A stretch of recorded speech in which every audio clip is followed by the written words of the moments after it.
부동산 투자의 가이드가 되어드리겠습니다. 부동산 가이드 이주호입니다. 요즘 나오는 부동산 뉴스는 부정적인 게 참 많죠. 하지만 부동산 투자에 관심 있는 분들이라면 이런 시기를 이용하려는 분들도 적진 않을 겁니다. 다만 이런 분들의 경우에는 내가 투자하고자 하는 그 지역을 손바닥을 바라보듯이 아주 빠삭하게 꿰고 있어야 될 텐데요. 자, 그래서 많은 분들이 관심 갖고 있는 지역에 대한 정보를 저희가 매 시간에 걸쳐서 전해드리고 있습니다. 오늘도 준비했으니까요. 지금부터 부동산 가이드와 함께 하시면서 알찬 정보 챙겨가시길 바라겠습니다. 지금 바로 출발합니다.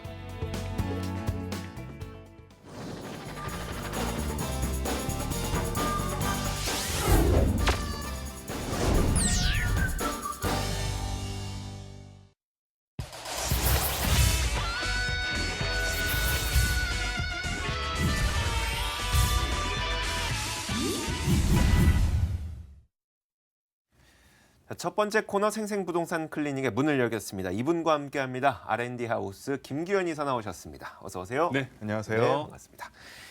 자, 방송 보시면서 궁금증 해결하기 위해서 저희가 전화와 문자 무료로 열어놓고 있습니다. 무료 전화는 0220776356번, 무료 문자는 013-3366-8290번 열어놓고 있을 테니까 많은 전화와 문자 이용하셨으면 좋겠습니다.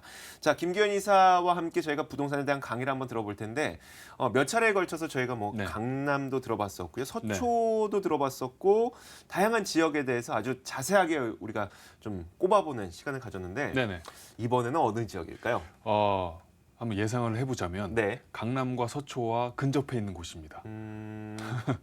분당 쪽과 판교 쪽으로 한번 가보려고 하는데요. 네. 자, 제가 이제 강의를 할 때 가장 중요하게 여기는 게 왓이라든가 하우보다는 why라는 질문을 굉장히 많이 해요. 그래서 저는 피톤치드가 기억나는데. 맞습니다. 사실 네. 피톤치드도 왜라는 질문을 하면 그만큼 쾌적하기 때문에 네, 거기 이제 가치를 높인다라고 이제 설명드릴 수가 있는데 분당과 이제 판교가 사실은 처음에 어떤 우려와는 달리 굉장히 많이 시세면 시세 또는 그 기업이면 기업 그리고 그 안에 어떤 쾌적한 환경이라든가 여러 가지 주거 환경을 비롯해서 굉장히 많이 살기 좋은 도시로 이제 탈바꿈되는 그런 면모를 자랑하고 있는데 네. 과연 왜라는 질문을 한번 던져볼게요. 왜 그런 지금 시세?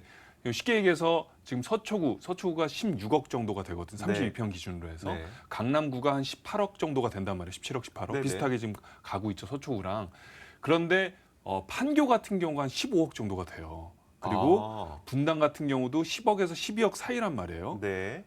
그런 부분에서 이 판교와 분당을 제가 자랑하는 건 아니죠. 네네네. 제가 거기 사실은 이렇게 연관성은 사실 없는데 중요한 것은 우리가 온고지신이라는 얘기를 제가 자주 드리는데 과거와 어떤 그 데이터를 비롯해서 미래를 예측하고 그리고 미래를 우리가 준비를 하는 게 굉장히 중요하단 말이에요. 네네. 그런 부분에서 왜 판교와 분당이 지금과 같은 시세를 형성하고 있나는 굉장히 중요한 부분이라고 생각합니다. 그럼요. 네, 자 이제 하나하나 살펴보자면 자 분당, 판교, 신도시 부동산 호재를 말씀드리려고 하는데 역시 2부에 걸쳐서 말씀을 드리겠습니다.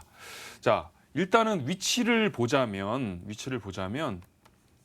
분당과 판교와 분당 이렇게 이제 있는데 일기 신도시가 분당 그리고 이제 여기 나온 것처럼 일산 쪽이에요. 네. 그래서 여기가 이제 일기 신도시였는데 중요한 것은 서울에서 20km 정도밖에 이제 거리가 안 됐단 말이에요. 특히 분당 같은 경우는 강남에서 한 18km, 17km면은 갈 수가 있죠. 경부고속도로가 바로 이제 있기 때문에 거기에 신분당선까지 놓여지면서 여기 이제 활용 점정이 돼버렸어요. 그래서 그런 부분 때문에 우리가 분당을 눈여겨보면 좋고 사실 이제 분당 지역마다 각자의 특색이 있고 여러 가지 쾌적한 환경을 다 자랑하고 있지만 분당 같은 경우가 이제 여기가 서울과 가까운 것과 더불어서 더 중요한 것은 강남과 인접해 있기 때문에 강남의 어떤 배후 주거지로서 굉장히 손색이 없을 정도의 각광을 받고 있었죠. 그런데 그런 부분 때문에 이제 분당이 지금의 시세를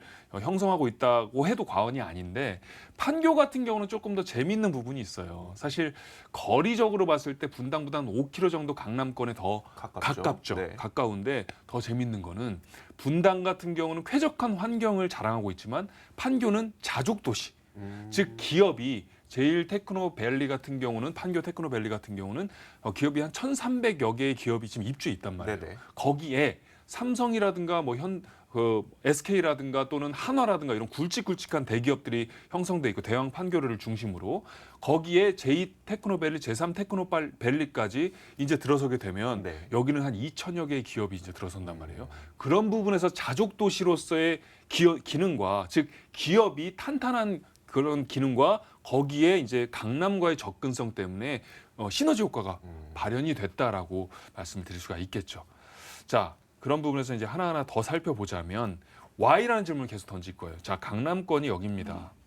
강남권이 여기고 판교가 이쪽이죠. 판교가 네. 이쪽이고 이제 분당이 좀 밑에 있는데 분당이 밑에 있고 자, 그렇다면 우리가 이제 중요한 게 판교나 분당은 어떻게 보면 이미 도시로서의 기능을 충분히 수행하고 있는 곳이에요. 네. 그렇다면 제2의 판교, 제2의 분당을 눈여겨봐야 되거든요. 네네. 자, 그렇다면 지금 여기 이제 써 있는 것처럼 성남과 위례도 그만큼의 어떤 기능을 충분히 발현할 수 있다라고 예측은 될 수가 있다라는 거죠. 물론 판교처럼 자족 도시의 기능은 아니지만 네. 성남과 위례 같은 경우는 물론 이제 위례 같은 경우는 분당과 비슷한 정도의 쾌적한 환경, 주거 환경 그리고 녹지 보급률 자체가 40%가 넘나들고 있단 말이에요.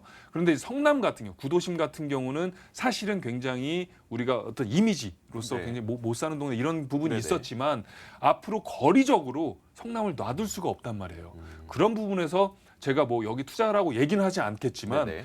분명히 좋은 어떤 호재거리가 작용이 될 수 있다라고 말씀은 드릴 수가 있겠죠. 자, 계속 한번 보도록 하겠습니다. 분당 같은 경우는 재밌는 게 이제 30년이 이제 뭐 비슷하게 돼가고 있어요. 그런데 여기는 재건축보다는 리모델링으로 이제 탈바꿈되고 있습니다. 왜 그러냐면 재건축을 하냐 리모델링을 하냐면 제일 중요한 건 시공사의 결정이에요. 네. 예, 시공사가 덤벼들 수 있냐 없냐라는 부분인데 그런 얘기는 다시 바꿔서 말씀드리면 사업성이 있냐 없냐를 이제 보는 거게 되겠죠. 그런데 이미 분당 같은 경우는 15층 이상이에요. 네. 그러면 재건축을 해봤자 뭐 20층 해봤자 다섯 5개층밖에 안 가구밖에 남았으니까 네네. 네. 의미가 없단 말이죠. 아. 그래서 리모델링으로 가고 있는 거예요. 네, 이렇게 이해를 하면 좋고요. 리모델링 같은 경우는 우리가 뭐 건축법과 주택법인데 주택법적으로 적용이 받죠. 그래서 네. 증축을 해도 한 3개 정도가 위쪽으로 이제 증축이 되는데 그럼에도 불구하고 사업성이 충족이 되면 그렇게 이제 진행이 된다라고 이해를 하시면 좋죠. 여기 나온 것처럼 한솔이라든가 느티나무라든가 또는 여기 느티 공무원 쪽이라든가 무지개라든가 네. 또는 매화 쪽이 지금 뭐 조합 설립이라든가 또는 추진위원회가 발현이 되고 있습니다. 그런 부분에서 우리가 눈여겨보시면 좋은 단지다라고 이제 말씀을 드릴 수가 있겠죠. 동으로 보더라도 정자동이라든가 구미동 그리고 야탑동을 중심으로 이렇게 이어진다라고 이제 말씀을 드릴 수가 있고요. 자, 아파트 시세 상승률을 한번 보자면 재밌는 게 작년 기준이에요. 2018년 그 5월에서 11월 기준으로 했을 때 성남 쪽이 강남구보다 오히려 더 추월해서 가격이 많이 올랐단 말이에요. 물론 지금은 조금 조정을 받고 있지만 재밌는 거는 이게 우리가 위기가 몇 번 있었어요. 부동산에는. 대표적인 위기가 IMF, 네. 그다음에 서브프라임론 이 두 가지거든요. 그런데 그때 조금 주춤을 하다가 다시 2014년 이후로 다시 마치 개구리가 움츠렸다가 막 활짝 피듯이 그런 느낌으로 많이 튀어 올랐죠. 그런데 이 성남은 마치 강남 따라 성남 간다처럼 이 분당이라든가 판교는 같이 어떻게 보면 실과 바늘처럼 이어서 간단 말이에요. 그런 부분도 눈여겨보시면 좋을 것 같고요. 자, 여기 또 이제 GTX A 노선이 이제 착공이 이제 됐죠. 이미 착공이 됐고 완공이 되면 여기 동탄서부터 이제 파주까지죠. 동탄서부터 파주까지 쭉 이어지는 부분에서 바로 이제 성남이 이 중간에 위치해 있기 때문에 그런 부분에서 교통 호재로서도 또 굵직굵직하게 마련이 될 수가 있고요.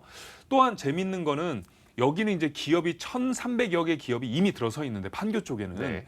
여기는 뭐 네이버라든가 또는 삼성이라든가 한화라든가 또는 그 소프트 여러 가지 회사 네네. 게임 회사들이 이제 들어서 있는데 마치 IT밸리 그 테크노밸리와 더불어서 이 굵직굵직한 대기업들이 같이 공존해 있는 형국인데 분당 네이버 제2사옥이 또 이제 들어설 예정이란 말이에요. 2021년에 거기에다가 분당 현대중공업 R&D 센터도 2022년에 이게 상주를 눈앞에 두고 있고요.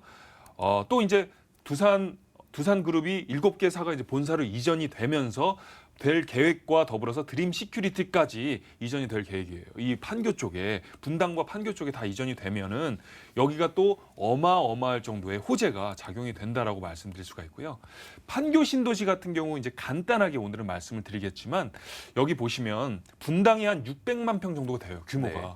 서초구가 한 1000만 평 정도, 1200만 평 정도가 되면 여기도 굉장히 큰 규모죠. 거기에 판교도 한 300만 평, 정확히 얘기하면 280만 평 정도가 되는데 재밌는 거는 보시면 아시겠지만 IT밸리 그리고 요새는 VR이라고 하죠. VR. 네. 혹시 가보셨나요? 아니 그 가상현실 네, 말씀하시는 맞습니다. 거죠. 네. 그래서 4차 산업의 그 혁명이 바로 이제 판교 쪽에 집약적으로 이제 들어서게 되면서 여기 제1 테크노밸리가 성공한 것처럼 그 제2 테크노밸리 그리고 제3 테크노밸리가 여기 금토지구를 중심으로 또 이제 마련이 되면 여기가 자족 도시와 더불어서 앞으로 제4차 산업혁명까지 눈여겨볼 수 있는 지역으로 다시 변모가 된다라는 점을 다시 한번 우리가 살펴보면 좋을 것 같습니다. 네, 자 이렇게 분당과 일산 같은 일기 신도시가 왜 성공을 했고 거기에서 우리가 판교는 또 왜 성공을 했으며 그러면 앞으로는 어떤 도시가 이제 성공하게 될 것인지 이런 것들을 좀 생각해 본다면 지금 당장의 수익률보다는 미래 가치가 높은 부동산을 고를 수 있다는 의미입니다. 그렇기 때문에 여러분들께서도 좀 공부를 많이 하셔야 될 것 같고요. 자 이렇게 그 분당과 판교 이 지역이 왜 이런 식의 움직임을 보여왔는지를 살펴봤습니다. 자 다음 시간에 이어서 저희가 또 정보를 전해드릴 테니까요. 하나만 더 네. 해도 될까요? 왜냐하면 그 시간이 조금 남아서 네네. 제가 하나만 더 살펴보자면 이 판교 쪽에 알파돔 시티라고 이제 또 있어요. 여기 네. 이제 그림에 나온 것처럼 알파돔 시티가 있는데 여기도 지금 규모가 한 4조 원에서 5조 원을 들여서 2만여 평, 3만여 평으로 이제 지어질 예정이에요. 그렇게 되면 지금 여기 나온 것처럼 제1 테크노밸리 그리고 제2 테크노밸리가 금토지구와 이제 중심으로 해서 쭉 이어지고 알파돔 시티까지 이렇게 이어진다는 얘기예요.